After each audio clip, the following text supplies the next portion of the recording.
जय श्री कृष्ण दोस्तों, राधे राधे। आप सबका स्वागत है आपका अपने YouTube चैनल पुष्पा शर्मा हिंदी कहानियाँ में। प्रिय भक्तगण, आज मैं आप सबको श्री सत्यनारायण स्वामी की कथा को श्रवण कराने जा रही हूँ। प्रेम से बोलिए श्री सत्यनारायण भगवान की जय। ओम नमो भगवते वासुदेवाय नमः। प्रिय भक्तों, सत्य को नारायण के रूप में पूजना ही सत्यनारायण की पूजा है। श्री सत्यनारायण व्रत को करने से जीवन में सुख, समृद्धि और संतोष की प्राप्ति होती है। सभी तरह के दुख दरिद्र दूर होती हैं। स्कंद पुराण के रेवा खंड में भगवान विष्णु ने स्वयं अपने मुख से नारद जी को सुनाया है। उन्होंने कहा है, यह एक ऐसा व्रत है जिसे प्राणी मात्र सुनने से ही लोक परलोक सुधर जाता है। धन संपत्ति, कारोबार तथा स्वास्थ्य में वृद्धि होती है। स्कंद पुराण के अनुसार भगवान श्री हरि विष्णु भगवान सत्यनारायण का ही दूसरा रूप है। यदि आप इस कथा को श्रवण कर रहे हैं तो आपसे निवेदन है कि कृपया करके इस कथा को पूरी जरूर सुनिएगा, क्योंकि ऐसा कहा जाता है कि श्री सत्यनारायण स्वामी की कथा को आधा अधूरा नहीं छोड़ते हैं। इससे श्री हरि विष्णु का अनादर होता है। तो प्रिय श्रोतागण, चलिए अब कथा में पहला अध्याय को श्रवण करते हैं। व्यास जी ने कहा, एक समय की बात है, नैमिषारण्य तीर्थ में सौनकादिक 88,000 ऋषियों ने पुराण वक्ता श्री सूत जी से पूछा, हे सूत जी, इस कलयुग में वेद विद्या रहित मनुष्यों को प्रभु भक्ति किस प्रकार मिलेगी तथा उनका उद्धार कैसे होगा? हे मुनि श्रेष्ठ, कोई ऐसा व्रत अथवा तप कहिए जिसके करने से थोड़े ही समय में पुण्य प्राप्त हो तथा मनोवांछित फल भी मिले। हमारी प्रबल इच्छा है कि हम ऐसी कथा सुने। सर्वशास्त्र ज्ञाता श्री सूत जी ने कहा, हे वैष्णवों के पूज्य, आप सबने प्राणियों के हित की बात पूछी है। अब मैं उस श्रेष्ठ व्रत को आपसे कहूँगा जिसे नारद जी के पूछने पर लक्ष्मी नारायण भगवान ने उन्हें बताया था। कथा कुछ इस प्रकार है, आप सब इसे ध्यान से सुने। एक समय देव ऋषि नारद जी दूसरों के हित की इच्छा से सभी लोकों में घूमते हुए मृत्यु लोक में आ पहुँचे। यहाँ अनेक योनियों में जन्मे प्राय सभी मनुष्यों को अपने कर्मों के अनुसार कई दुखों से पीड़ित देखकर उन्होंने विचार किया कि किस यत्न के करने से प्राणियों के दुखों का नाश होगा। ऐसा मन में विचार कर श्री नारद विष्णु लोक गए। वहाँ श्वेत वर्ण और 4 भुजाओं वाले देवों के इस नारायण को, जिनके हाथों में शंख, चक्र, गदा और पद्म थे तथा वरमाला पहने हुए थे, देखकर स्तुति करने लगे। नारद जी ने कहा, हे भगवान, आप अत्यंत शक्ति से प्रसन्न हैं। मन तथा वाणी भी आपको नहीं पा सकती। आपका आदि मध्य अंत भी नहीं है। आप निपुण निर्गुण स्वरूप सृष्टि के कारण भक्तों के दुखों को कष्ट करने वाले हो। आपको मेरा नमस्कार है। नारद जी से इस प्रकार की स्तुति सुनकर विष्णु बोले, हे मुनि श्रेष्ठ, आपके मन में क्या है? आपका किस काम के लिए यहाँ आगमन हुआ है? निसंकोच कहें। तब नारद मुनि ने कहा, मृत्यु लोक में सब मनुष्य जो अनेक योनियों में पैदा हुए हैं, अपने अपने कर्मों द्वारा अनेक प्रकार के दुखों से पीड़ित है। हे नाथ, यदि आप मुझ पर दया रखते हैं तो बताइए, उन मनुष्यों के सब दुख थोड़े से ही प्रयत्न से कैसे दूर हो सकते हैं? विष्णु भगवान ने कहा, हे नारद, मनुष्यों की भलाई के लिए तुमने यह बहुत अच्छा प्रश्न किया है। जिस व्रत के करने से मनुष्य मोह से छूट जाता है, वह व्रत मैं तुमसे कहना चाहता हूँ। बहुत पुण्य देने वाला, स्वर्ग तथा मृत्यु दोनों में दुर्लभ एक उत्तम व्रत है, जो आज मैं प्रेमवश होकर तुमसे कहता हूँ। श्री सत्यनारायण भगवान का यह व्रत विधि विधान पूर्वक संपन्न करके मनुष्य इस धरती पर सुख भोग कर मरने पर मोक्ष को प्राप्त होता है। श्री विष्णु भगवान की यह वचन सुनकर नारद मुनि बोले, हे भगवान, उस व्रत का फल क्या है, क्या विधान है? इससे पूर्व यह व्रत किसने किया है और किस दिन यह व्रत करना चाहिए? कृपया मुझे विस्तार से बताइए। श्री विष्णु ने कहा, हे नारद, दुख शोक आदि दूर करने वाला यह व्रत सब स्थानों पर विजय करने वाला है। भक्ति और श्रद्धा के साथ किसी भी दिन मनुष्य श्री सत्यनारायण भगवान की संध्या के समय ब्राह्मणों और बंधुओं के साथ धर्म परायण होकर पूजा करें। भक्ति भाव से नैवेद्य केले का फल, शहद, घी, शक्कर अथवा गुड़, दूध और गेहूं का आटा सवैया ले। गेहूं के अभाव से साठी का चूर्ण भी ले सकते हैं। इन सबको भक्ति भाव से भगवान को अर्पण करें। बंधु बांधवों सहित ब्राह्मणों को भोजन कराएं। इसके पश्चात स्वयं भोजन करें। रात्रि में नृत्य गीत आदि का आयोजन कर श्री सत्यनारायण भगवान का स्मरण करता हुआ समय व्यतीत करें। काली काल में मृत्यु लोक में यह एक लघु उपाय है, जिससे अल्प समय और अल्प धन में महान पुण्य प्राप्त हो सकता है। पहला अध्याय समाप्त हुआ। एक बार प्रेम से बोलो श्री सत्यनारायण स्वामी की जय। अब हम सब दूसरा अध्याय को श्रवण करेंगे। सूत जी ने कहा, हे ऋषियों, जिन्होंने पहले समय में इस व्रत को किया है, उनका इतिहास कहता हूँ। अब आप सब ध्यान से सुने।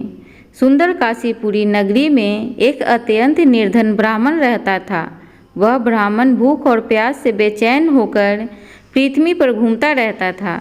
ब्राह्मणों से प्रेम करने वाले श्री विष्णु भगवान ने ब्राह्मण को देखकर एक दिन बूढ़े ब्राह्मण का रूप धारण कर निर्धन ब्राह्मण के पास जाकर आदर के साथ पूछा, हे विप्र, तुम नित्य ही दुखी होकर पृथ्वी पर क्यों घूमते हो? हे श्रेष्ठ ब्राह्मण, यह सब मुझसे कहो, मैं सुनना चाहता हूँ। दरिद्र ब्राह्मण ने कहा, मैं निर्धन ब्राह्मण हूँ, भिक्षा के लिए पृथ्वी पर फिरता हूँ। हे भगवान, यदि आप इससे छुटकारा पाने का कोई उपाय जानते हो तो कृपया कर मुझे बताएं। वृद्ध ब्राह्मण का रूप धारण किए श्री हरि विष्णु भगवान ने कहा, हे ब्राह्मण, श्री सत्यनारायण भगवान मनवांछित फल देने वाले हैं, इसलिए तुम उनका पूजन करो। इससे मनुष्य सब दुखों से मुक्त हो जाता है। दरिद्र ब्राह्मण को व्रत का सारा विधान बताकर बूढ़े ब्राह्मण का रूप धारण करने वाले श्री सत्यनारायण भगवान अंतर्ध्यान हो गए। जिस व्रत को वृद्ध ब्राह्मण ने बताया है, मैं उसको अवश्य करूँगा, यह निश्चय कर वह दरिद्र ब्राह्मण घर चला गया।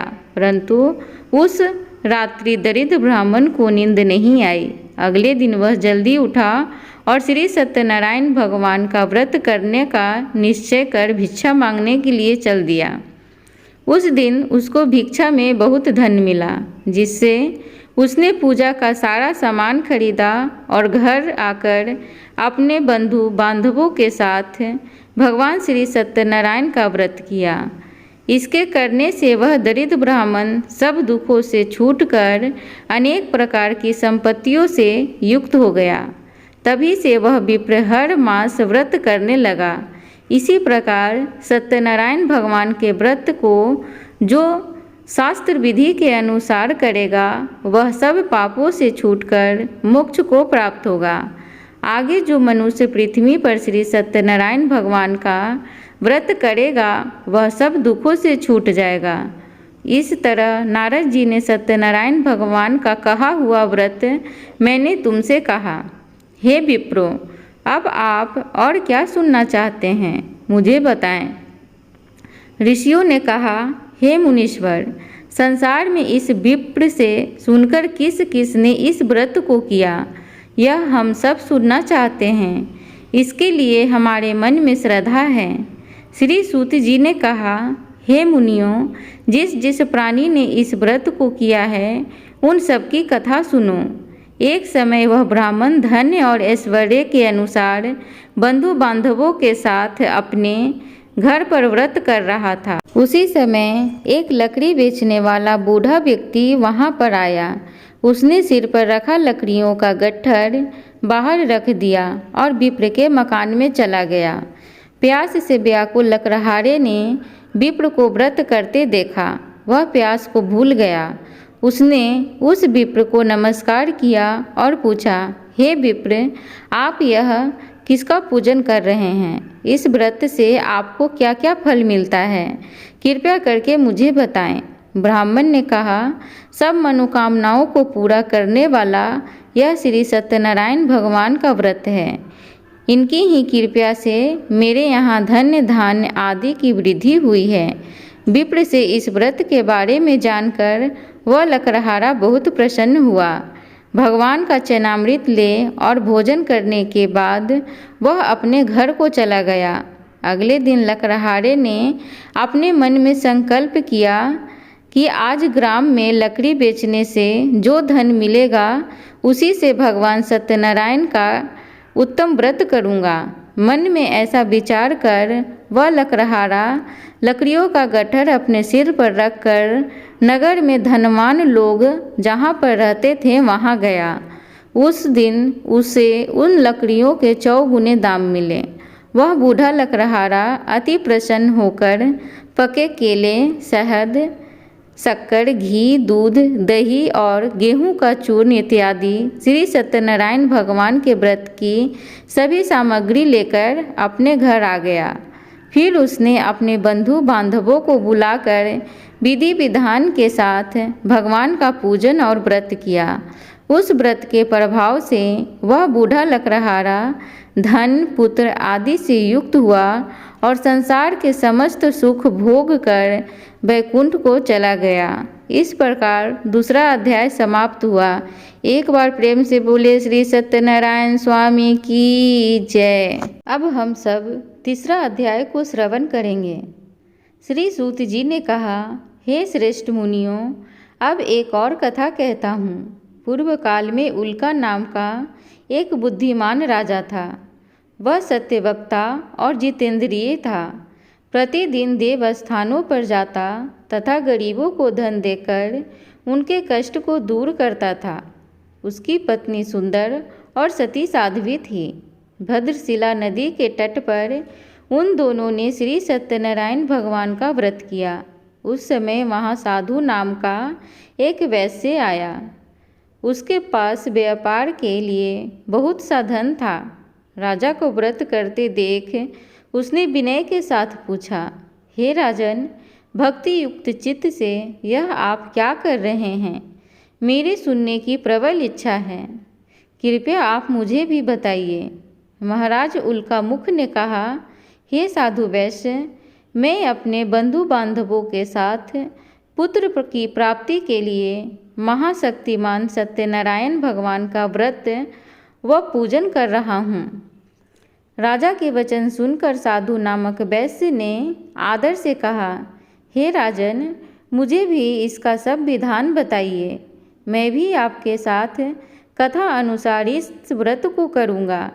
मेरे यहाँ भी कोई संतान नहीं है। मुझे विश्वास है कि इससे निश्चय ही मेरे यहाँ भी संतान होगी। राजा ने सब विधान सुन व्यापार से निवृत्त हो वह वैश्य खुशी खुशी अपने घर आया। वैश्य ने अपनी पत्नी लीलावती से संतान देने वाले उस व्रत का समाचार सुनाया और प्रण किया कि जब हमारे यहाँ संतान होगी तब मैं इस व्रत को करूँगा। एक दिन उसकी पत्नी लीलावती सांसारिक धर्म से प्रवृत्त होकर गर्भवती हो गई। 10वें महीने में उसने एक सुंदर कन्या को जन्म दिया। कन्या का नाम कलावती रखा गया। इसके बाद लीलावती ने अपने पति को स्मरण दिलाया कि आपने जो भगवान का व्रत करने का संकल्प किया था, अब आप उसे पूरा कीजिए। साधु वैश्य ने कहा, हे प्रिय, मैं कन्या के विवाह पर इस व्रत को करूँगा। इस प्रकार अपनी पत्नी को आश्वासन देकर वह व्यापार करने चला गया। काफ़ी दिनों पश्चात वह लौटा तो उसने नगर में सखियों के साथ अपनी पुत्री को खेलते देखा। वैश्य ने तत्काल एक दूत को बुलाकर कहा कि उसकी पुत्री के लिए कोई सुयोग वर की तलाश करो। साधु नामक वैश्य की आज्ञा पाकर दूत कंचन नगर पहुंचा और उनकी लड़की के लिए एक सुयोग वर मणिक पुत्र ले आया। मणिक पुत्र को देखकर साधु नामक वैश्य ने अपने बंधु बांधवों सहित प्रसन्नचित्त होकर अपनी पुत्री का विवाह उसके साथ कर दिया। वैश्य विवाह के समय भी सत्यनारायण भगवान का व्रत करना भूल गया। इस पर श्री सत्यनारायण भगवान क्रोधित हो गए। उन्होंने वैश्य को श्राप दिया कि तुम्हें दारुण दुख प्राप्त होगा। अपने कार्यों से कुशल साधु नामक वैश्य अपने जगमाता सहित नावों को लेकर व्यापार करने के लिए समुद्र के समीप स्थित रत्नसागरपुर नगर में गया। दोनों ससुर जमाई चंद्रकेतु राजा के नगर में व्यापार करने लगे। एक दिन भगवान सत्यनारायण की माया से प्रेरित होकर एक चोर राजा का धन चुरा कर भागा जा रहा था। राजा के दूतों को अपने पीछे आते देखकर चोर ने घबराकर राजा के धन को उसी नाव में छुपाकर रख दिया जहां वे ससुर जमाई ठहरे थे। ऐसा करने के बाद वह भाग गया। जब दूतों ने उस साधु वैश्य के पास राजा के धन को रखा देखा तो ससुर जमाता दोनों को बांधकर ले गए और राजा के समीप जाकर बोले, हम ये दो चोर पकड़कर लाए हैं, कृपया बताएं इन्हें क्या सजा दी जाए। राजा ने बिना उन दोनों की बात सुने ही उन्हें कारागार में डालने की आज्ञा दे दी। इस प्रकार राजा की आज्ञा से उनको कठिन कारावास में डाल दिया गया तथा उनका धन भी छीन लिया गया। सत्यनारायण भगवान के श्राप के कारण साधु वैश्य की पत्नी लीलावती व पुत्री कलावती भी घर पर बहुत दुखी हुई। उनके घरों में रखा धन चोर ले गए। एक दिन शारीरिक व मानसिक पीड़ा तथा भूख प्यास से अति दुखित हो भोजन की चिंता में कलावती एक ब्राह्मण के घर गई। उसने ब्राह्मण को श्री सत्यनारायण भगवान का व्रत करते देखा। उसने कथा सुनी तथा प्रसाद ग्रहण कर रात को घर आई। माता ने कलावती से पूछा, हे पुत्री, तू अब तक कहाँ रही? वह तेरे मन में क्या है? कलावती बोली, हे माता, मैंने एक ब्राह्मण के घर श्री सत्यनारायण भगवान का व्रत होते देखा। कलावती के वचन सुनकर लीलावती ने सत्यनारायण भगवान के पूजन की तैयारी की। उसने परिवार और बंधुओं सहित श्री सत्यनारायण भगवान का पूजन व व्रत किया और वर मांगा कि मेरे पति और दामाद शीघ्र ही घर वापस लौट आएं। साथ ही भगवान से प्रार्थना की कि हम सबका अपराध क्षमा करो। श्री सत्यनारायण भगवान इस व्रत से संतुष्ट हो गए। उन्होंने राजा चंद्रकेतु को स्वप्न में दर्शन देकर कहा, हे राजन, जिन दोनों वैश्यों को तुमने बंदी बना रखा है वे निर्दोष हैं। उन्हें प्रातः ही छोड़ दो, अन्यथा मैं तेरा धन, राज, पुत्र आदि सब नष्ट कर दूंगा। राजा से ऐसे वचन कहकर भगवान अंतर्ध्यान हो गए। प्रातःकाल राजा चंद्रकेतु ने सभा में सबको अपना स्वप्न सुनाया और सैनिकों को आज्ञा दी कि दोनों वर्णिक पुत्रों को कैद से मुक्त कर सभा में लाया जाए। दोनों ने आते ही राजा को प्रणाम किया। राजा ने उनसे कहा, हे महानुभावों, तुम्हें भावीवश ऐसा कठिन दुख प्राप्त हुआ, अब तुम्हें कोई भय नहीं है, तुम मुक्त हो। ऐसा कहकर राजा ने उनको नए नए आभूषण पहनाए तथा उनका जितना धन लिया था उससे दुगुना लौटाकर आदर से विदा किया। दोनों वैश्य अपने घर को चल दिए। तीसरा अध्याय समाप्त हुआ। एक बार प्रेम से बोलिए श्री सत्यनारायण स्वामी की जय। प्रिय श्रोतागण, अब हम सब चौथे अध्याय को श्रवण करेंगे। श्री सूत जी ने आगे कहा, वैश्य और उसके जमाई ने मंगलाचार करके यात्रा आरंभ की और अपने नगर की ओर चल पड़े। उनके थोड़ी दूर आगे बढ़ने पर दंडी वेशधारी श्री सत्यनारायण भगवान ने उससे पूछा, हे साधु, तेरी नाव में क्या है? अभिमानी वर्णिक हंसता हुआ बोला, हे दंडी, आप क्यों पूछते हैं? क्या धन लेने की इच्छा है? मेरी नाव में तो बैल और पत्ते भरे हैं। वैश्य का कठोर वचन सुनकर दंडी वेशधारी श्री सत्यनारायण भगवान ने कहा, तुम्हारा वचन सत्य हो। ऐसा कहकर वे वहाँ से कुछ दूर जाकर समुद्र के किनारे बैठ गए। दंडी महाराज के जाने के पश्चात वैश्य ने नित्य क्रिया से निवृत्त होने के बाद नाव को ऊंची उठी देखकर अचंभा किया तथा नाव में बैल पत्ते आदि देखकर मूर्छित होकर जमीन पर गिर पड़ा। मूर्छा खुलने पर अत्यंत शोक प्रकट करने लगा। तब उसके जमाता ने कहा, आप शोक ना करें, यह दंडी महाराज का श्राप है, अतः उसकी शरण में ही चलना चाहिए, तभी हमारी मनोकामना पूर्ण होगी। जमाता के वचन सुनकर वह साधु नामक वैश्य दंडी महाराज के पास पहुंचा और भक्ति भाव से प्रणाम करके बोला, मैंने जो आपसे असत्य वचन कहे थे उसके लिए मुझे क्षमा करें। ऐसा कहकर वैश्य रोने लगा।